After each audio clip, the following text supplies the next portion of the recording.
My 8-year-old stepson is a lunatic who is violently dangerous, and I've given my manipulative husband an ultimatum about him. My stepson has been off for as long as I've known him, going on 3 years now, which is the length of my marriage to my husband. One of the first things to really throw me off was a picture he drew of his mother when he was barely 6 years old. It was all red and black chaotic marker. He had hidden the drawing from his teacher at school by strategically hiding it at the back of his folder.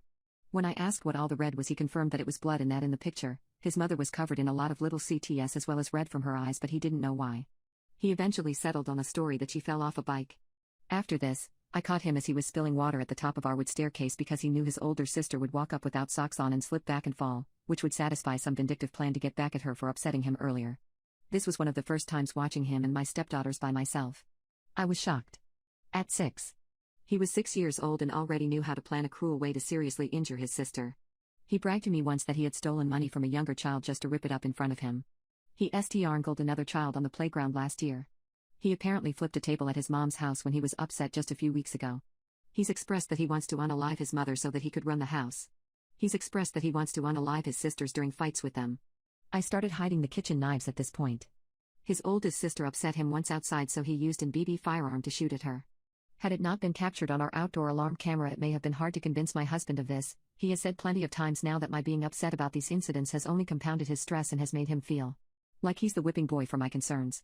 If I talk about my concerns as we approach another weekend with stepson, or bring up concerns on a good day, I get stonewalled. So, there's that. Now that my stepson is 8, we get the pleasure of punted dining room chairs when he's reminded he can't have video games as a result of his behavior. He screams and screams and screams. He's on Addy because it's just ADHD and he just needs more stimulating toys, according to his 1X-week therapist.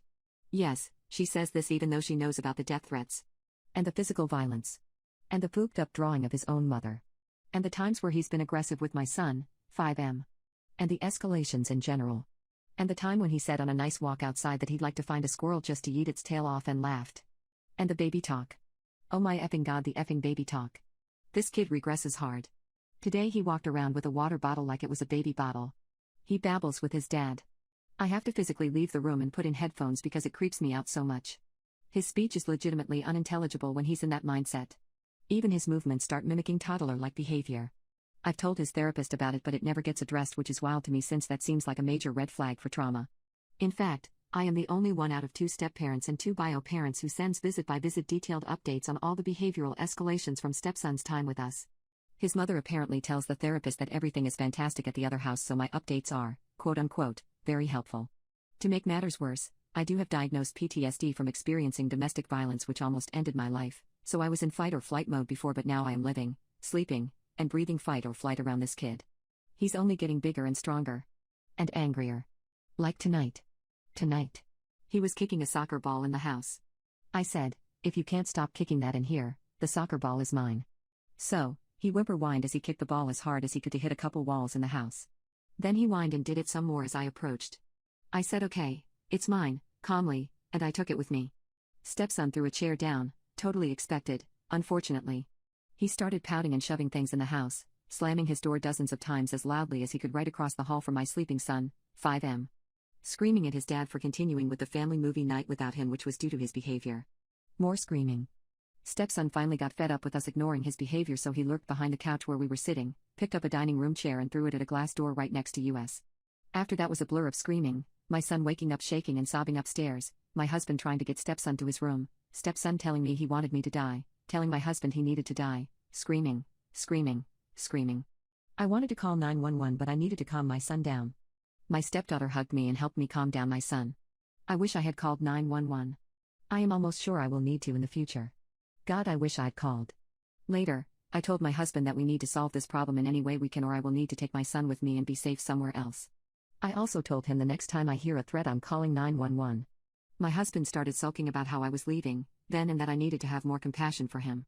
I repeated, I am only leaving if we cannot solve this problem. It sounds like we're on the same page about a reevaluation and a stronger therapist. I am not going to leave you if we can start solving some of this.